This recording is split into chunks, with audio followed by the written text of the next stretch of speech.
Good evening to all of you. On behalf of the IDP of TANUVAS, we welcome you for another session of varied topics that you have been listening to for the past few months. And today we have with us Dr. Shalini, who is a DST women scientist working at the Center for Climate and Disaster Management, Anna University. So she is present here today to talk on disaster management and its implications. So may I now invite Dr. Shalini to take over and then give her speech on disaster management. Over to you, Dr. Shalini. Very good evening to one and all present here. I miss seeing the students actually because this has been my third or fourth talk, but I couldn't able to see the students. So maybe in future, if I get a chance to meet them in person, it will be very nice, sir. And today I'm going to talk about a very important topic because as we are in the COVID-19 pandemic, even that is also a kind of biological disaster. So how we can manage the different kinds of disaster, that is what we are going to address in this disaster management webinar. I'm a women scientist in Center for Climate Change Disaster Management, as you all know. So I'll just go into the webinar. The overall outline of the presentation is that first I'll just brief about what is disaster and what are the different kinds of natural disasters, its occurrence and death rate in the entire world, and how it is the scenario in the India, and how they are classifying the different kinds of disasters. Because as we all know, there's a kind of natural disasters, but there is also another side called man-made kind of disaster. So I'll show you what are the man-made disaster and how these natural disaster and the man-made disaster both goes hand in hand, and how we have to respond for these disasters that I address in the disaster risk management. Disaster risk assessment is something that a disaster has happened, but we have to calculate what is the risk associated with that disaster. Then only we can able to make proper solutions, or we can have a proper preparedness or response for the disaster. And how we can calculate this disaster risk is called as disaster risk assessment. I'll touch upon that. And what are the different ways we can manage the disaster as an individual, as a group, how we can do that, and what is the nature-based solutions to these disasters. And last but not the least, the do's and don'ts of the disasters, what we can do. Like, for example, we all know, like during earthquake, we shouldn't be in a building, we have to come outside, and we shouldn't use a lift, we should use a staircase. So something like that for better understanding, I'll show you a few clip-ons. So now we'll start about what is a disaster. So when I say disaster, it is something that which disrupts the function of a community. The community can be involved as a human or economic or something that disturbs the natural process and which cannot be addressed by its own capacity. Like it exceeds the ability of the affected community to cope up with that kind of scenario is called as a disaster. So as we all know, like we have heard many terms of disaster, like we ourselves, like people from Chennai, we have having faced a disaster like floods, which has happened in Chennai 2016 floods. And then we have the heat waves, that is also a disaster. And now which is happening in USA, the wildfire in California, USA, that is a kind of disaster. And even in the Uttarakhand, we have seen in the yesterday's news, the landslide has been taken place all of a sudden. So that is also a disaster. And the other disaster, like we have drought, volcanic eruption, the sinkhole, the sandstorm, the hurricane, the avalanche, the cyclone, and everything. So the blizzards and hailstorm are something that which is related to the, and the ice storm, which is related to most of the North American countries where the temperature is very low. So they have something like the ice frosting or ice frozen rights or something like that. Those are related to the very cold countries, and mostly we have something like the drought and the flooding are the major disasters in a country like India. So we can classify these natural disasters. So the first thing, natural disaster is something that which happens because of a natural hazard. So it is a natural process. Because of that, if something happens, that is called as a natural disaster. So we know what is in volcanic eruption, the avalanche, the hurricane, the heat waves, The landslide, the tornado, the blizzard, flood, wildfire, everything is a natural process. For example, if we are taking an earthquake, so earthquake is happening. It's something like a shaking or a trembling happen all of a sudden because of a sudden release of energy in the earth. So because of that, there's a movement in the tectonic plates, and because of that, the rock slides and other associated natural environment disasters are taking place. And we have faced something like tsunami, which is a earthquake which has happened inside the water in the ocean. So we know what is a natural disaster. So I'm not going in depth of what is called as hurricane or what is called as heat wave. I just want to show you a clear picture like what is happening of all these years, how many natural disasters are happening, and what are the effects of these natural disasters. So when we see a compilation of like for a century, like 1900 to till date 2019, the disaster number of disasters happening the worldwide is actually increasing.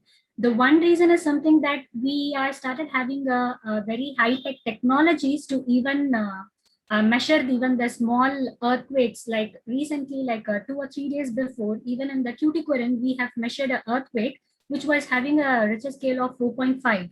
So even the minimal level of the earthquake can also be measured by us. So because of that, the number of occurrences of the natural disasters is also increasing. So it's like goes hand in hand as our technology is improving.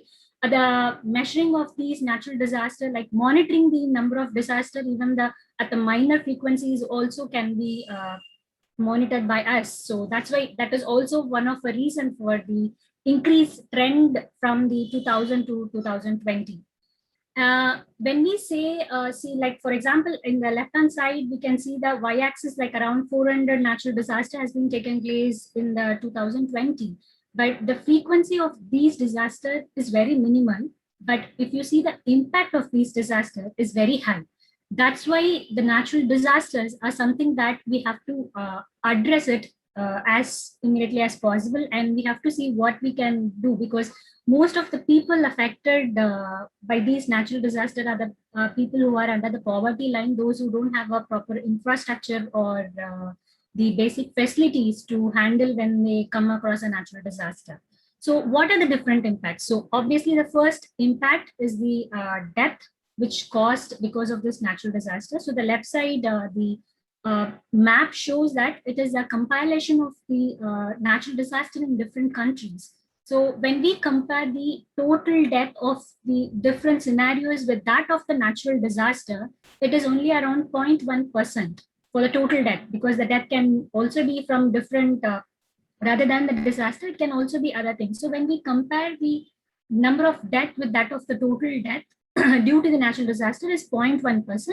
But sometimes if the impact is very higher, it's very high, then the percentage of this total death will be increasing to about 0.4 percentage.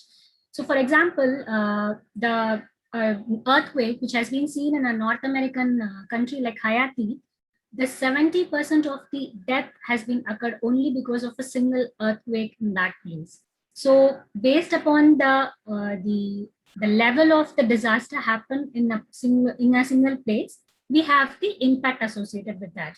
So on the right side, the graph shows that how much the number of people are dying every year because of this natural disaster. So when we say an average of 60,000 people are dying every year globally just because of the natural disaster, one good thing is that because of the technology and the disaster response mitigation measures is very good in nowadays. So that's why we have a declining trend. From initially it was around 400,000, but now we are reaching around less than 100,000 in 2000 century. So that is because of the proper immediate response to this disaster. So that is a very good thing. But we have to even reduce this level to less than 1,000 or something. That is the aim of the United Nations and the other global framework for reducing the number of death due to this natural disaster.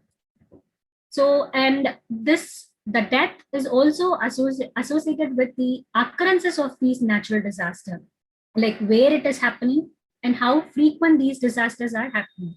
So the left side, the map, it's showing the number of known significant earthquakes happened just in 2017. And this is the scale at the bottom, like the darker the color of blue shows the higher the frequency for the earthquake, and lower the light green shows that lower the frequency for the earthquake. And this is like, it's the Turkey area where the European and the Arabian nation, where you can see a dark blue color, shows that that is a very prone area for the earthquake. And next, we know that the Japan is her next highest prone area for the earthquake. So, and India is much below in the scale of 1 to 2. But we are prone to other natural disaster like flooding and drought. And the right side graph, the map shows the number of significant volcanic eruptions has taken place in the several areas. So similar to that, the lower the frequency of volcanic eruptions, it will be in yellow color, and the higher the frequency will be in the blue color. So most of the below the equatorial region, the most of the volcanic eruptions are taken place in the Philippine region and other places, and down south. So we are not people from India, we are not much like faced to this volcanic eruptions. And the next, this is the occurrence of the natural disaster due to the lightning. The left side graph shows the what is the average strikes per square kilometer per year. So you can see that the more the red or yellow color shows, the higher the number of lightning occurrences taking place. So India is very prone to this kind of lightning. And recently, like the last month, we also saw that in Rajasthan, because of lightning, a girl was standing in a fort, in the Rajasthan fort, and when she was trying to take a selfie, like she was she was dead because of the lightning. And I think more than 40 people have died because of the lightning, of a single lightning. So this is something very sad for us, because even though we have the lightning protection infrastructure in most of the temples, mosques, and other areas, still we are facing the death due to the natural disasters like lightning. And the right side, the global map shows the landslides happening in different countries. So as you see the red color about the Gangetic, in the Gangetic plain, so like in the Himalayan regions, especially in the Mount Everest, in that range, we are having a high prone for the landslides. And even in Uttaranchal, we recently saw a landslide happen, and luckily, like some people have been saved because of this landslide. So the mortality rate is also given in the graphs, like the risk declines, like blue color shows that lower the risk, and the more the red shows the higher the risk mortality due to this landslide. Mortality is something, the death due to the landslide. So like the South American part, the Peru and other areas are also prone to this landslide. It's not just the death is happening, it's also the other associated the economic loss is also taking place because of the natural disaster. And the other view of that is that how much amount of annual death has been taken place because of this natural disaster, like only due to the drought, how much of the death has been taking place, and due to the earthquake, how much amount of the death has been taking place. So that has been graphed, and the left side, the graph shows that from the 1900, the major death was due to the drought, and it has been increasing in the still 1960s. But after, if you see from 2000 to 2010, the most of the natural disaster death is being addressed from the earthquake.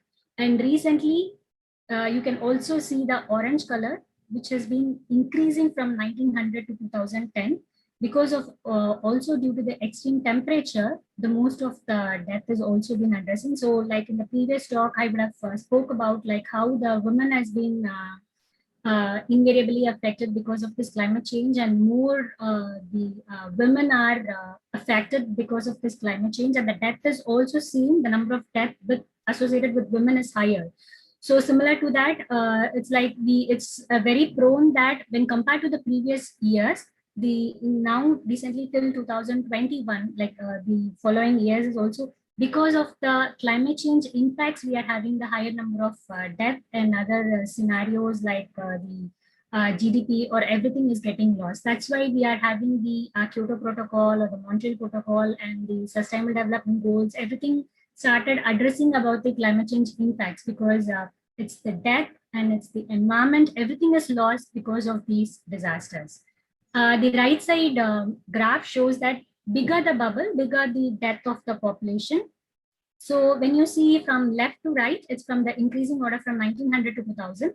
So initially, the drought has been the major natural disaster for the death of the population. Like it was around 3 million in 1930, but it has been considerably decreasing because we have started having a sustainable agriculture management practices and water management practices. So that led us to reduce the number of drought scenarios.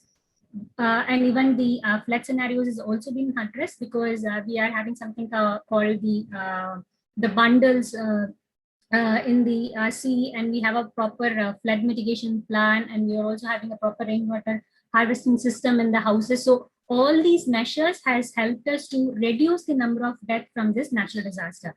But when you see the extreme weather, like the green one, is actually kind of increasing. The bubble, the green color bubble, which has happened, the death due to the extreme weather conditions is actually increasing.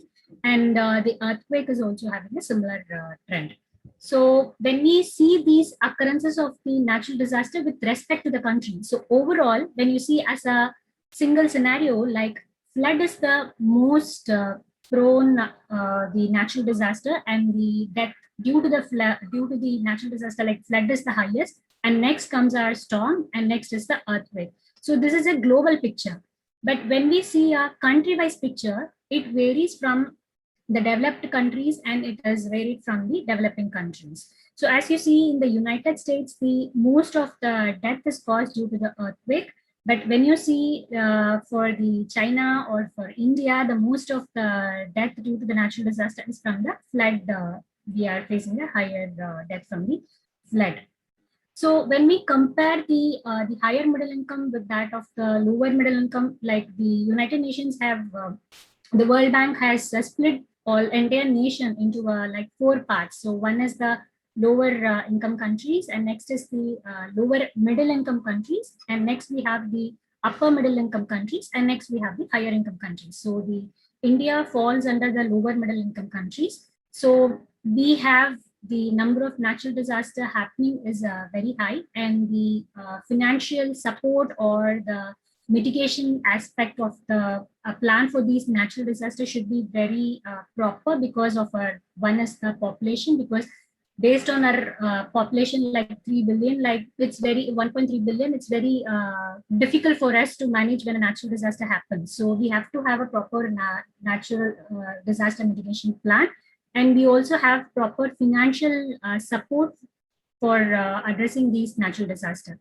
So when we see the development status of different countries with that of the death, so obviously it's expected that the lower income countries are affected more, like the African countries. We all know they are very much affected by the drought. And next comes the middle income countries, something like India, where we are having the next death due to the natural disaster. And the least is the higher income countries. So when we see the deadliest disaster in the entire around in a decade, so the first is from the China, so where they have because of a natural disaster, 577 million people have been died because of this natural disaster, and India is ranking the third, and that is because of the tsunami which happened in 2004. So the death in all these natural disasters, the first comes the Indian Ocean tsunami in 2004, and next comes the Hayati. As I earlier told you, like 70% of the death was caused in that country is because of that earthquake. And next is the Myanmar cyclone, which happened in 2008. So we have a loss of 1.38 lakhs people population. And the China earthquake in 2008, which had a population loss of 87,476, and next the Pakistan. So these are the 5 deadliest natural disasters which had a associated number of death was very high. So this scenario should improve in the entire nation. So that is where we are working together. And this is a glimpse of disaster in India, like which year, what kind of disaster we had. So the major one was the tsunami in 2004. So if you see, most of the southern coastal part was affected because of this disaster, and in the northern or the eastern area, so it was mostly affected by the earthquake and the flooding. So as I told earlier, it's not just the death, it's also the socio-economic loss and the environmental loss has been taking place from these natural disasters. So the left side is the map showing the GDP loss of the different countries. So the lower is the 0% and higher is the 6%, red color. This map is not complete because even it is though a recent map, like if you see, the gray color shows the insufficient data from different countries. So even we are not very much aware of how much of GDP is lost because of this direct disaster conditions. So only the developed countries, even the developed countries couldn't able to give a proper data for this kind of economic loss. So only if we can able to correlate that because of this disaster, what could be the economy loss and how our GDP is affected and how we have to manage, then only we can manage this disaster properly. So that is where recently United Nations has introduced a framework called Sendai framework, that I'll talk about that in the following slides. So and the right side graph shows a wildfire. It's just in how much acres of the forest areas have been lost just because of the wildfire. This I wanted to show you because when we see, it's not just the USA is getting affected, because it's like a avalanche. So it's going to affect the entire nation. It starts from US, but the impacts of that it's going to have in the entire nation. So when we saw that in 1980s, only 2 million, less than 2 million acres of have been lost in US because of this wildfire. But recently in 2017, it has been seen that it reached to about 10 million acres. And now we all know that the USA, the California wildfire, the impact on the lives and the million acres lost is going to be very high when compared to the previous wildfire. So that's why it's very important for us to understand what kind of natural disaster are we facing. So whether the natural disaster is coming from land prone areas, or the natural disaster is happening in the air environment, or the natural disaster is happening in the water environment. So we can classify the natural disaster in many ways. One such way is that where the natural disaster is happening, whether it's in the land or it's because of the natural hazard which is happening in the air environment or in the water environment. So the earthquake, landslide, or the volcano, forest fire, avalanches, everything is happening in the land areas, and it is a natural hazard caused in the land. And these storms, such as like the cyclone, tornado, or thunderstorm, are happening in the atmosphere. So it comes in the air environment. And water-related natural disaster are the floods, tsunami, and drought. So this is one kind of classification of the natural disaster. We also have the other kind of natural disaster, like the events that has taken place by various natural processes happening in the earth. So one such kind of a geophysical process kind of natural disaster are the earthquake, volcano, landslide, and rockfall. And the biological kind of disaster are the epidemic, the infectious diseases, and the insect bites. So something what we are facing now, COVID-19, is a biological kind of disaster. And the meteorological disaster is like the local storm or the tropical cyclone. The tornadoes comes under the meteorological kind of disaster. And next we have the hydrological kind of disaster is tsunami, flood, hailstorm, landslide, or the rockfall. And the last but not least, that a climatological kind of disaster is the heat wave, cold wave, drought, and forest fire. But now recently it has been seen that because of the global warming, the climate change impact is going to have a major impacts on the different sectors of the natural processes, like either it can be a geophysical or the biological or the meteorological or the hydrological. It's going to impact all the sectors of the earth atmosphere. So it's high time we have to start address this climate change impact, both as an individual and as a whole, as a society or community. So we have another aspect of natural disaster. One, where the natural disaster is happening, we had a classification, and what kind of the earth natural process is happening, then we have a different kind of natural disaster. The next is that the man-made disaster, like most of the disaster, if you see, only 30% is occurring from the natural processes, and 70% of the natural disaster are happening because of the human behavior and the attitude towards nature. So this is like, it's very shocking, or it's very saddening to see such kind of scenario, because even we know the climate change impact is also based upon the anthropogenic behavior of the human beings.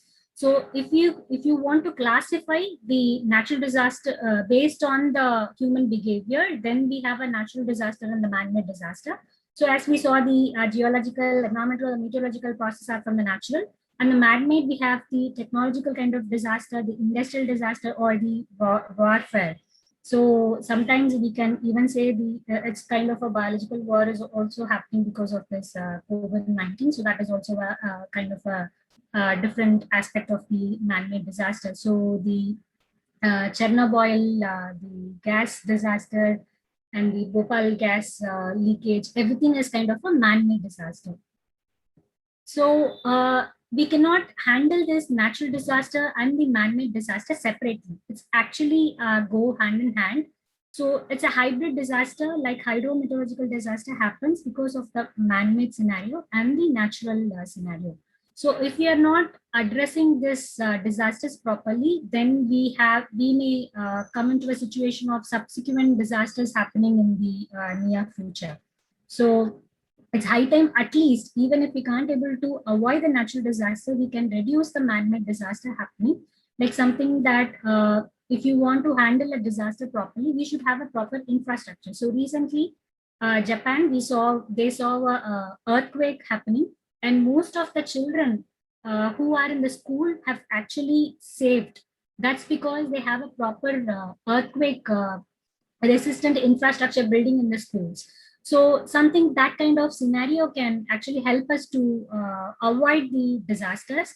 So, and we also have disaster because of the production failure, because when something happens and if the industrial revolution has started reducing and the people may started having the loss of jobs and everything, even that can also become economy kind of disaster can take place. So we have to avoid that. And the technological disaster is something like, so you can all imagine that the Rajini film, that Robo. So that was something like a technological disaster. So the more advance of the technology, that can overtake the human beings, and that could also lead to a disaster called as technological disaster.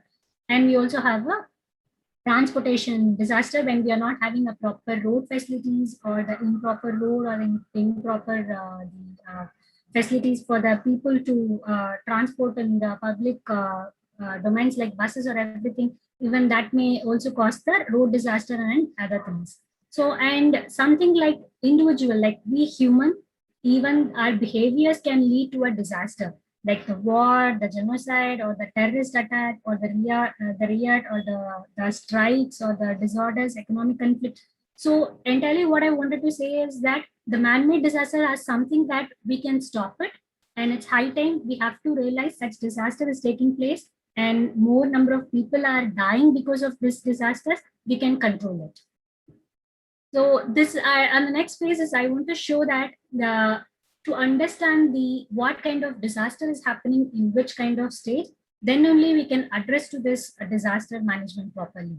So they have done something called as hazard mapping. So for each of the disaster, like whether it can be an earthquake, or it can be a flooding, or it can be the heat wave, something, which areas of the India or any other country is affected most, this has been mapped. Something that the analytical data information is passed on to a geospatial technology like GIS, and then they map it and they bring about these disasters into the image to better understand that. So that is the basic concept behind the mapping.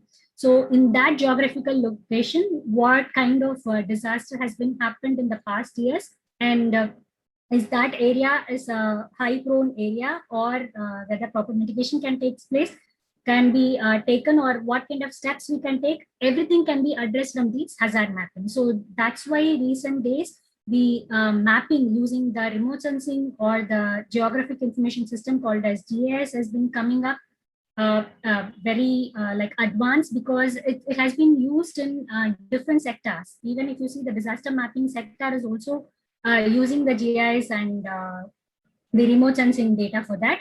And nowadays they're also using the big analytics like the data analytics, data science, and the machine learning for doing this kind of mapping. So the left side map shows that the yellow one are the regions where the drought is very high, and the pink color shows the hot desert, and the green ones are the cold desert. So, and the earthquake prone areas are the dots which are shown in the green ones, and the lower the Richter scale is in the orange color ones, and the gray dots are the lower Richter scale, which is not having much impact when compared to the other earthquakes. So, and this shows the blue color lines shows the flooding areas, which is very prone for flooding. So like in southern part, we have some areas, and most of the flood prone areas are in the Gangetic Plain. So based on that, the scientists or the policy makers can have an idea, like if you have to prepare a national action plan for the disaster management, we like for example, if you are focusing on the Uttar Pradesh, if I have to prepare a national action plan for the natural disaster, I have to look into the flood prone kind of disaster rather than the earthquake and other disasters. So that's why the map is helping us to better make proper decisions for handling this disaster management. And the right side is the graph, the map showing the flood prone areas in India. So the higher the bubble, more will be the population loss, and lower the bubble, lower the population loss due to the flooding. So the extreme rainfall events has been taking place during the June and August. So that was shown in the red color. And this flood affected areas are marked in the orange color. And the population affected is shown in the blue color. So it has been shown just in the flood, Indian flood in 2016, the number of population affected is 9.75 million people. And the population lost is around 569. And the animal lives or the vectors, the animal vectors which has been lost due to this flooding is very high when compared to that of the human lives. And the crop affected areas around 5,65,721. So this is like for us like it's like an awakening kind of situation or scenario for us to, it's high time to address the even for the flood prone areas to have a proper flood mitigation aspects. And this is a map showing the seismic zonation of the India, because as the highest number of people lost due to natural disaster in India is from the earthquake, and next is the flood. So that they have classified the different zones. The higher the seismic zone will be, the higher the people are affected. So the red color one are very high risk zone. So it is in the most of the northeastern part of India is affected by the earthquake of zone 5. And high risk zone orange color, which is there in the Himalayan regions and the Ladakh, is for the high risk zone. And the yellow color one, which is the for the Maharashtra and for the some parts of the central India, is having a moderate risk. And at the southern part, we comes under the lower risk zone for the earthquake. So it has been seen that about 59% of the land area of India is prone for this seismic hazard damage. So this is a map for us to show the picture of how the India is like invariably affected with the earthquake zone. And this is the heat wave mapping of India. So the higher the color shows, the left side is the right side is the marking of the temperature, like 0 degree, and the green ones are the 5 degree, and the higher the pink one are the 45 degree Celsius thing. So we can see that as we are having a temperature range of 30 to 40 degrees Celsius. So we have it falls under the red category zone. But the central part of India, the Rajasthan and Gujarat, they are having a higher temperature prone areas. So that's why it's marked as the pink color. And most of the Himalayan region, because they have the ice or lower temperature conditions, so the average temperature or they're not much affected by the heat waves when compared to that of the southern part of India. So how we can do this disaster mapping? So first we have to understand the disaster assessment. So how we can do this? So first we have to know the vulnerability.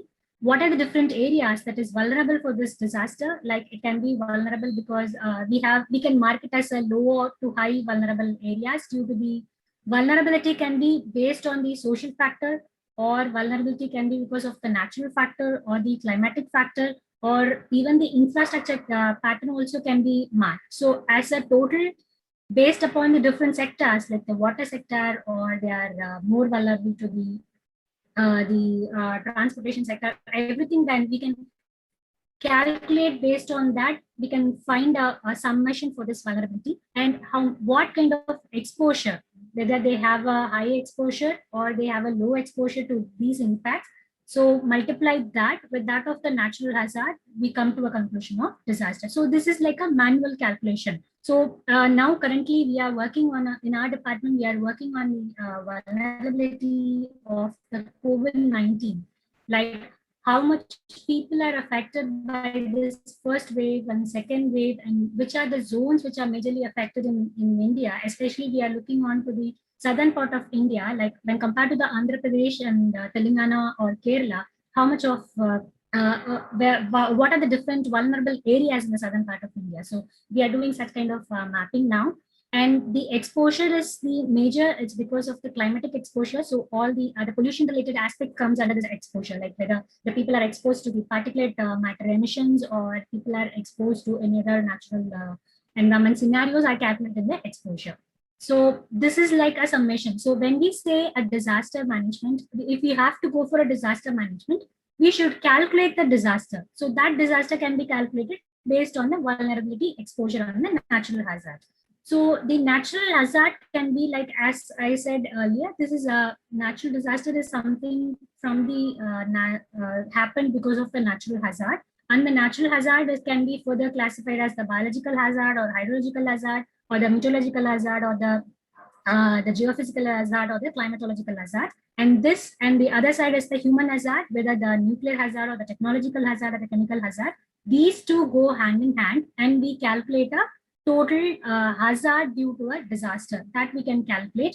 So based on that, we can have a plan for the emergency. Like emergency preparedness plan has to be taken place for while natural disaster is happening. That can be calculated. So for example, if you're talking about the earthquake and tsunami, we have a different kind of effects. So we have a primary effect, we have a secondary effect, and we also have a tertiary effect. So what is the primary effect? We all know the building disruption takes place and the airport area is affected and the refineries are damaged or the nuclear power plants are damaged. So these are something that called as a primary effects. And that, with respect to that, it will have a secondary impact, like the road or transportation is affected. The disruption of the flight will have a pause in the computation for the people from moving from place to place, and even the agriculture is affected and the power disruption is taking place. These are the secondary impact. From the secondary impact, that leads to a tertiary effect called something like the financial aspect is getting affected, the banking and other sectors are impacted. So from a natural disaster, we have a series of effects taking place, the primary effects, secondary effects, and the tertiary effects. So this further can be, we can qualitatively measure it or quantitatively measure it. So the direct impacts are something that we have a damage on the property and we have a destruction in the cultural significance. And the indirect impact is something that we don't have a proper education for, because of the natural disaster has happened and the interruption in the income and other things. So some impacts are quantifiable and some impacts are non-quantifiable. So based upon these scenarios, we have to have a proper weightage for different sectors, and we have to calculate the vulnerability. And based on the vulnerability, we can come to a conclusion of how much of disaster has taken place over the year or for a particular time period. So we can even have a scaling system, like based on the disasters, we can scale whether the major incidents has been happened or the lower the incident, how it has been classified. That is what I said as the disaster scaling. So based upon the incident and the impact, we can have a different kind of weightage for different disaster. So everything we can have something called as a disaster risk management. So what is this risk? So risk is a function of the hazard and with that of the vulnerabilities of that community. So whether we are able to cope up with this kind of disaster, we have the capacity, then that this disaster risk is calculated. So this is proportional to the hazard and vulnerability, and it also depends upon the capacity to which we can address to this. And it's like we have to identify the root cause for all these vulnerability and what is the dynamic pressure. So where we are lacking in the investment or the proper training for the people, or whether the rapid population change or the urbanization or the deforestation are proning for this disaster, or whether the unsafe conditions, all these things decides the risk of a disaster. And this also add up onto the natural hazard. So based on that, they have mapped the disaster vulnerability prone areas. So it's little, we can say like southern part of India are not much prone or compared to that of the northern part of India. Like we have a lower disaster vulnerability. Whereas if you see the belt from the north to the eastern zone, we have a high vulnerability for the disaster. So that's why the United Nations has come up with a framework called Disaster Risk Reduction Framework. So I wanted to show you a short presentation for that to better understand like what is exactly happening. I'll just share the screen for so this is a framework called Sendai framework. This has been coined by the United Nations for addressing the disaster risk reduction. So the key points of this Sendai framework is shown in this video. So it's very, we have to understand this because it's going to be the framework for the next 15 years. That's why I wanted to show you this presentation. The Sendai Framework for Disaster Risk Reduction was adopted on 18 March 2015. At the 3rd UN World Conference on Disaster Risk Reduction in Sendai, Japan. It was endorsed 3 months later by the UN General Assembly. The Sendai Framework is a call to action over the next 15 years to make the world a safer place and to reduce the risk of man-made and natural hazards. It is designed specifically to achieve the substantial reduction of disaster risk and losses in lives, livelihoods and health. Preventing new and emerging risk and reducing existing risk is essential to any substantial reduction in disaster losses. It has 4 main priorities. Priority 1.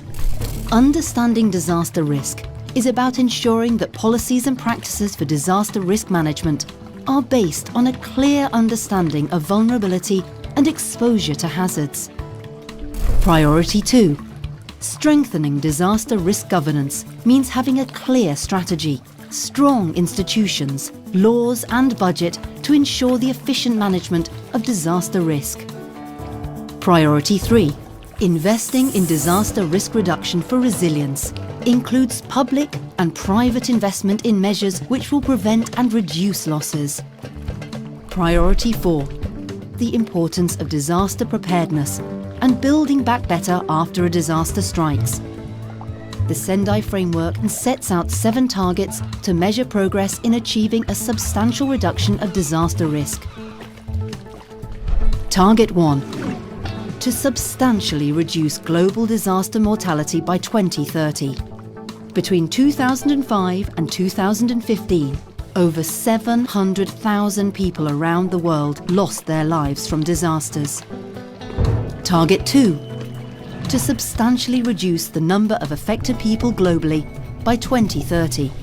In the last 10 years, over 1.4 million people were injured and 24 million have been made homeless. Target 3. Reduce direct disaster economic loss in relation to GDP. $1 invested in resilient infrastructure can save $7 or more in response and recovery costs. Target 4. Reduce damage to infrastructure and disruption to basic infrastructure. The Sendai framework also sets targets for increasing the number of countries with disaster risk reduction strategies, increasing international cooperation to developing countries, and substantially increasing public access to early warning systems. The Sendai framework is a critical part of the post-2015 development agenda. It supports the 17 Sustainable Development Goals and the Climate Change Agreement. Everyone has a stake in disaster risk reduction. Each state has the primary responsibility. But all citizens need to be engaged and risk-informed. Together, we can all make a difference.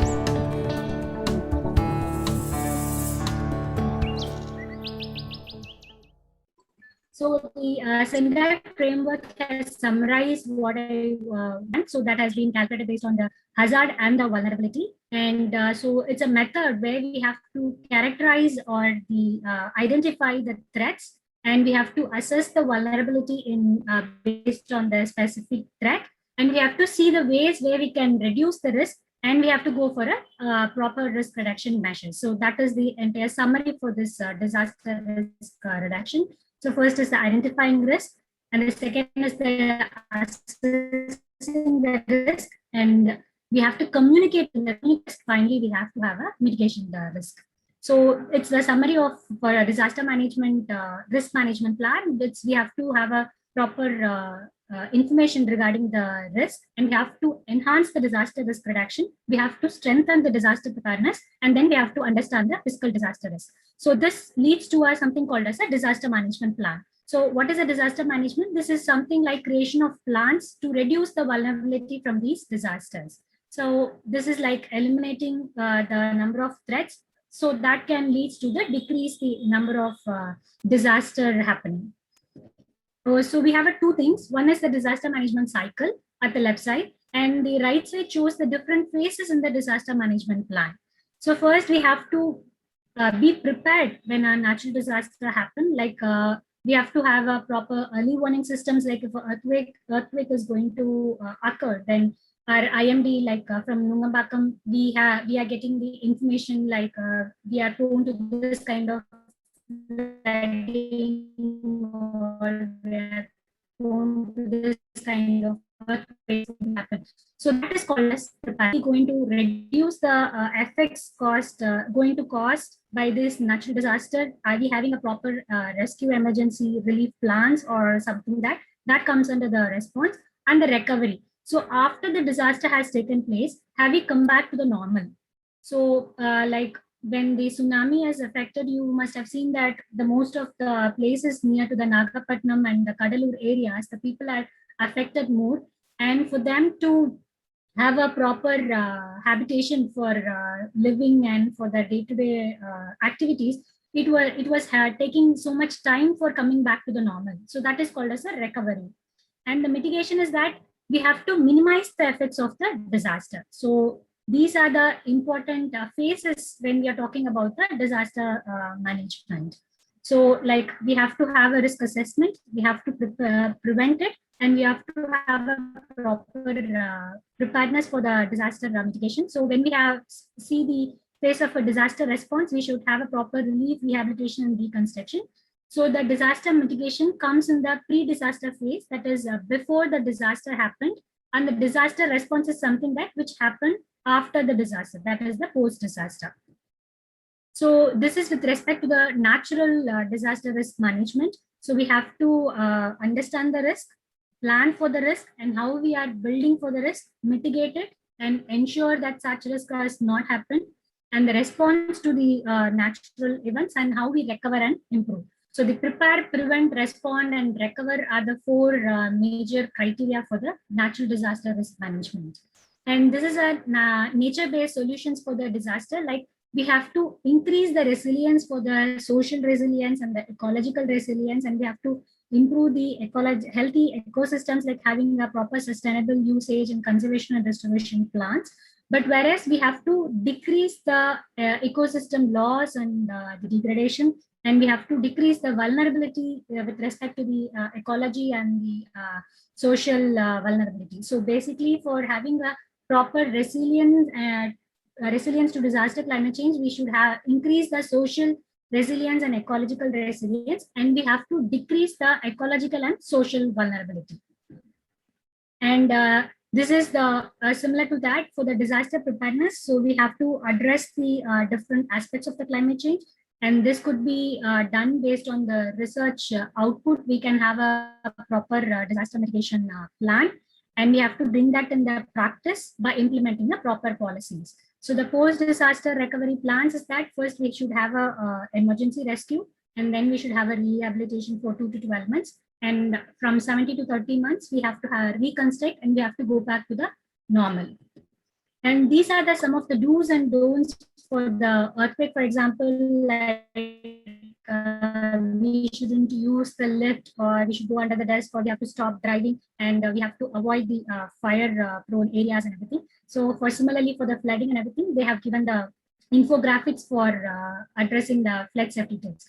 So these are something that like even you as an individual, you can educate the children for prepare them for, you can do a capacity building for the children and other like the people who are in the rural areas who are not much aware of this kind of materials, like what they have to do when a natural disaster comes. So it's like even you can start campaigning for the disaster emergency plans.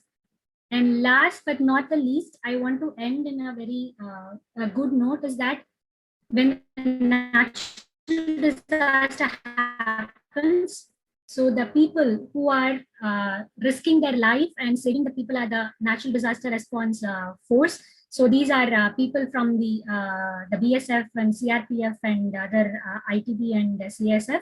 So we have to thank them, because even when they know it's going to be risk for their life, they are risking and they are sacrificing their life for saving the community and the entire world. So big salute for those battalions and other soldiers. So I just want to say that